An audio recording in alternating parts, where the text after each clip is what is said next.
Lonnie, I'm so glad that you could come and be here with me today, mostly because I've asking. known you for a long time, but also because I've been so impressed and excited about your career and your development. And I feel like we're different sides of the same coin. We've always done similar things, but different things. And you've been on the client side for a long time. So if I take a step all the way back to school, did you study advertising to get the job, or marketing to get the kind of job that you have today? The way I would answer that question is yes and no. So let me start with the no. So I'll start with the no. I'm a graduate of Middlebury College, and I have a degree in international studies focusing on sociology, anthropology, and Spanish. And so that's the clear answer for no. And I'd like to be able to tell a story that was all by design, the study of behavior and human behavior and people in groups and history, and in many ways storytelling, that was a path that led me to this place. That would not be true. But I have found that having a liberal arts degree and a level of learning and intellectual curiosity, and also an understanding of sociology and some of that impact has definitely made me a better marketer over time. But it wasn't necessarily a planned and or designed connection. At what point did you say, I think marketing looks interesting? Like, was it right after you graduated? Did you take a class that made you think, this might be a good path for me? Absolutely. I mean, pretty soon after. I watched a woman who was running marketing for the company that I was working for at the time, and I knew pretty quickly I wanted to do that. And because she was influencing all along the sales or the distribution chain, the product, key triggers around decision making and purchase decisions, the narrative, the communications, and even how we presented the identity and the visual identity, I said I wanted to do that. So what compelled you to be on the client side? I hadn't thought about it, actually. I think being on the agency side is really, really appealing given the diversity of work opportunities and the ability to sort of take some best practices and look at how you might apply them to other companies and learning different contexts and industries, even if you're specializing. But I grew up on the client side. I started in the discipline, and for me, for the last 25 years, it's been in insurance for the most part. So being there and being in the discipline, both, and weaving in and out of sales, product development, training, learning and learning development as well, those things made me a better marketer to really understand the entire ecosystem and distribution system in and around insurance. And so I always straddled both worlds. I had my former CEO ask me when he was interviewing me, he says, are you an insurance executive or are you a marketing executive? Because they always like to parse it out. And I said, I'm both. I'm both, and you can't really separate it. But I think learning the business on the client side certainly makes you a much better marketer. That's great. What would you say as a person who's filling the company with people who you think can be successful? What kinds of things do you look for? I try to look at everybody on my entire team, whether they're reporting directly to me or not. I think that people management is more than half of the job.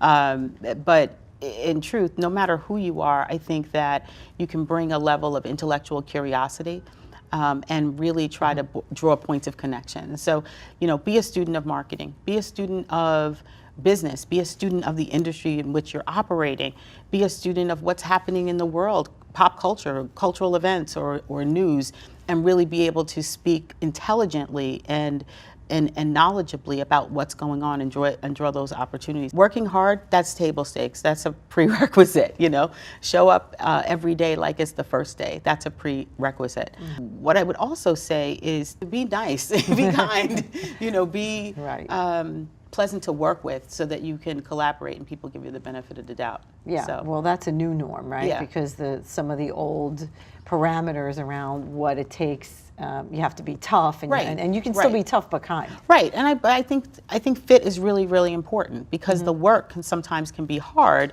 Difficult relationships make it harder, and it's unnecessary. Yeah. Talk to me a little bit about the book that you wrote last year.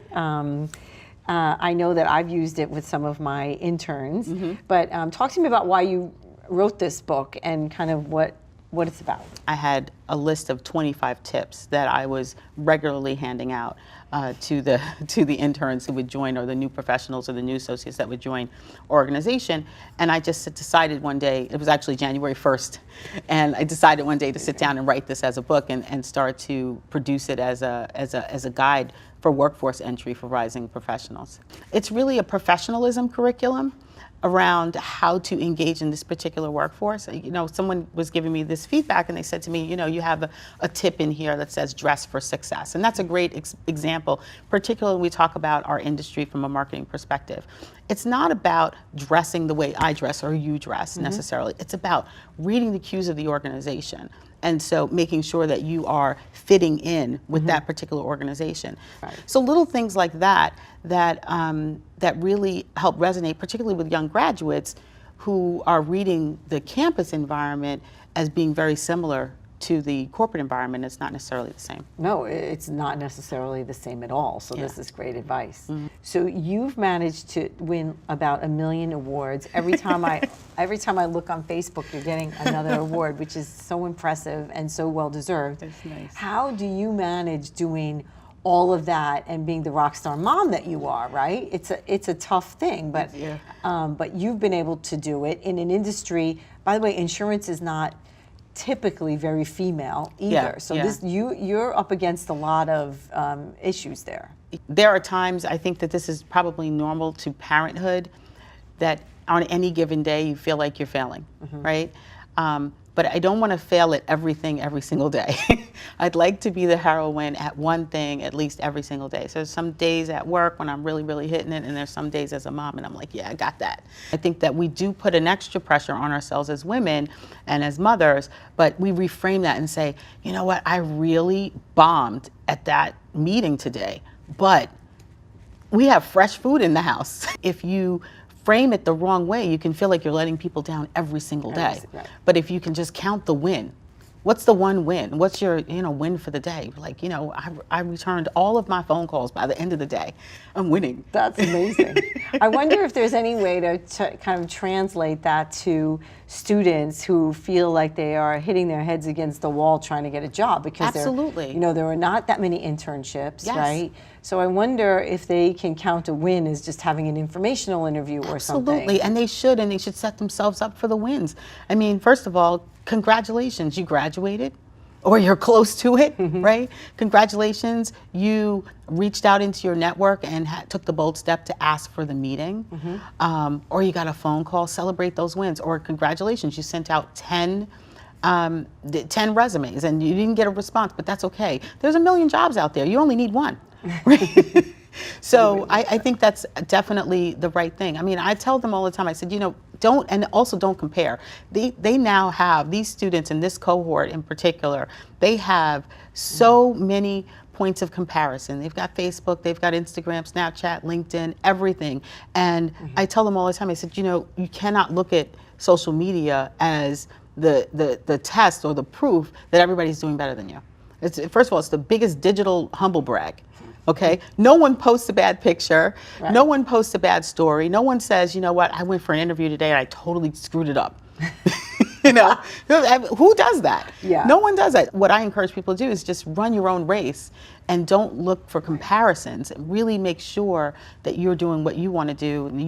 You define success for yourself and you just keep tracking. But yeah, celebrating the little wins, that's huge. I love when you say run your own race. And so you have people who had the great fortune, and I don't begrudge them anything, of having parents and families that have been able to set them up to go to the greatest colleges and come out of those schools with no debt and go no problem. And other people who have different starts. I don't even call them false starts, but community colleges, or they have to go overtime. Making sure that you have a dream and a goal and a plan and you're working on it every single day, that's to be celebrated. Absolutely. Oh, thank you so much for being here. I really appreciate it.